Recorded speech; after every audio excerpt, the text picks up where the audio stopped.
I want to take this now to Bob Kolasky, who's the former assistant director at our cybersecurity infrastructure agency for the government. He's the vice president at Exiger these days. Yeah, I think I saw you, the way our studio's set up, you saw me walk over here, Bob. I think I saw you nodding along, and you can correct me if there was maybe something else, when Nancy was talking about how these facilities have always been kind of quote-unquote soft targets. That we've been thinking about this for a while, or? Yes, I think that's certainly true, Connell.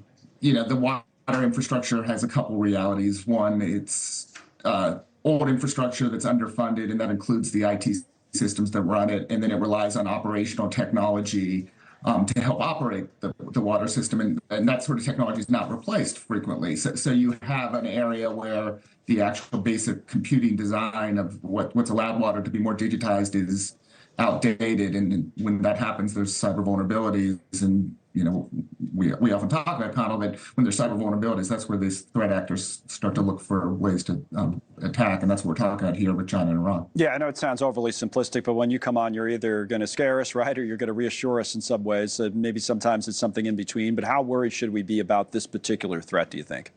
So let's leave with the reassurance as much as possible. Good. I mean, some level of reassurance in one of the other parts of the water infrastructure is it's not massively connected. So while there are lots of water facilities that are vulnerable, it's not like all the infrastructure is connected to each other. So we're talking about individual water treatment plants, which of course will have impact if something happens to the plants in terms of the systems operating.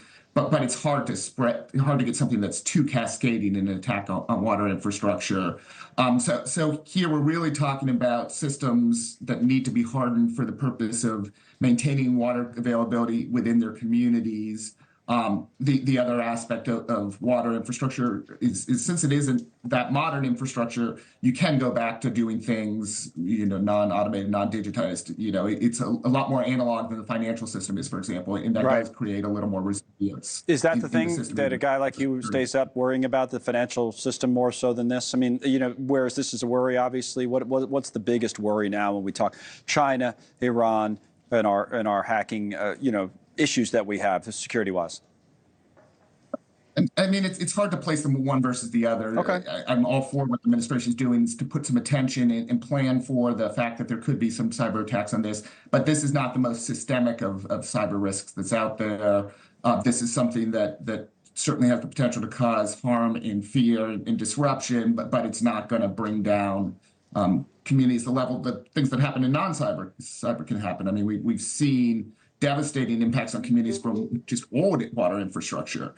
I don't know that I think there's anything that can happen from a cyber means that's worse than what's happened in Mississippi or in Flint, Michigan a few years ago from just lead getting into water. So there are other scenarios with water infrastructure that are equally or perhaps more concerning.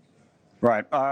Yeah, that was. I mean, Flint was terrible. Oh, sorry. Make that last point real quick, Bob. I'm sorry to interrupt you. Yeah, let's use the opportunity with the $31 billion of investment to upgrade some of these technologies, which will take some of these risk off the table. Fair enough. Thanks for joining us as always, explaining all these issues to us, and we'll take the reassurance over being scared, right? Bob Kolasky. All right.